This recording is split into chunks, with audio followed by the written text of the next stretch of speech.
SLBC tunnel పనులు ముమ్మరంగా జరుగుతున్న సమయంలో ఘటన జరగడం విషాదమన్నారు మంత్రి కోమటిరెడ్డి వెంకటరెడ్డి. రెస్క్యూలో అందరూ చురుగ్గా పనిచేస్తున్నారని తెలిపారు. రాజకీయాలు చేయాలని చూస్తున్న వారి విజ్ఞతకే ఈ విషయాన్ని వదిలేస్తున్నామన్నారు. సిరిసిల్ల ఘటనలో చనిపోయిన వారి గురించి కేటీఆర్కు గుర్తులేదా అని అంటున్న కోమటిరెడ్డి వెంకటరెడ్డితో మా ప్రతినిధి నరేంద్రచారి ఫేస్ టు ఫేస్.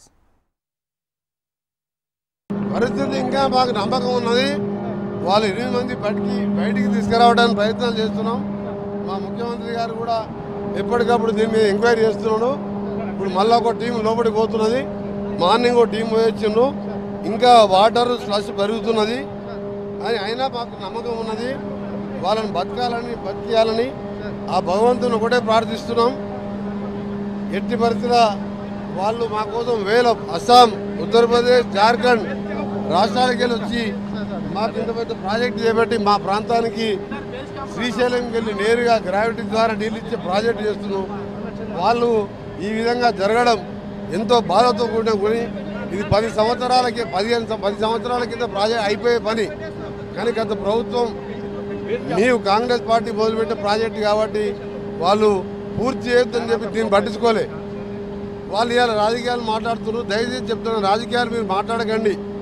ఒక పెద్ద ప్రాజెక్ట్ జరిగిన ఒక ఇనిషియేటివ్ జరిగినప్పుడు మీరు కూడా సలహాలు ఇవ్వండి, రండి, ఇక్కడ కూర్చోండి, అందరం కలిసి వాళ్ళని బతికించే ప్రయత్నం చేద్దాం. ఎన్డీఆర్ఎఫ్, ఆర్మీ, ఎస్డీఆర్ఎఫ్, సింగరేణి అందరు వచ్చినారు.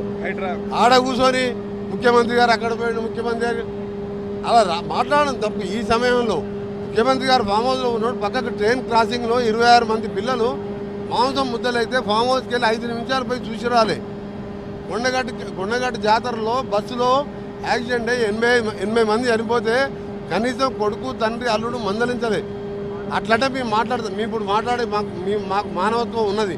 మాకు ఆ 8 మంది మా రాష్ట్రం కోసం, మా జిల్లా కోసం, మా తెలంగాణ కోసం పనిచేయడానికి 1000 మైళ్ళకి వెళ్ళి వచ్చిన వాళ్ళని బతికియాలి. మాకు ఎల్లుండే శివరాత్రి ఉన్నది. మాకు ఆ శివుని ఆశీర్వాదంతో వాళ్ళు బతుకుతారని నమ్మకం ఉన్నది. ఇది మొత్తం మంత్రి కోమటిరెడ్డి చెప్తున్న మాటలు. మొత్తానికి ఇది రాజకీయ అంశం కాదు.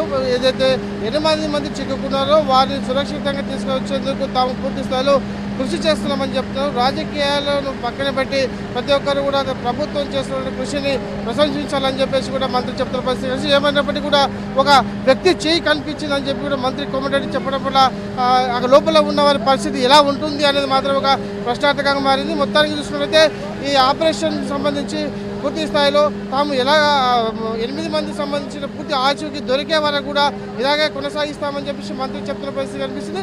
రాజకీయాలను పక్కన పెట్టి దీన్ని మానవతా దృక్పథంతో చూడాలని చెప్పేసి మంత్రి కోమటిరెడ్డి వెంకటరెడ్డి పిలిపిస్తున్న పరిస్థితి కనిపిస్తుంది. శ్రీనివాస హెచ్ఎంటీవీ మహబూబ్ నగర్.